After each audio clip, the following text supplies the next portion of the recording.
Broccoli తినడానికి మీ పిల్లలు ఇష్టపడట్లేదా? అయితే ఈ రెసిపీ మీకోసమే. యమ్మీ యమ్మీ బ్రోకలీ పాస్తా.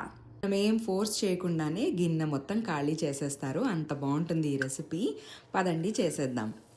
బ్రోకలీని స్టీమ్ చేసేసుకొని పాస్తాని ఉడకబెట్టేసుకున్నాను. ఇన్స్టా పాట్లో నాకు ఒకేసారి అయిపోయాయి. దాని తర్వాత ఈ బ్రోకలీని మనం పాస్తాలో ఉన్న వాటర్తోనే కాస్త వాటర్ వేస్తూ మనం మిక్సీ పట్టేసుకొని బటర్ అండ్ గార్లిక్ వేసి ఆ పేస్ట్ వేసి కాసేపు సాటే చేసుకోవాలి.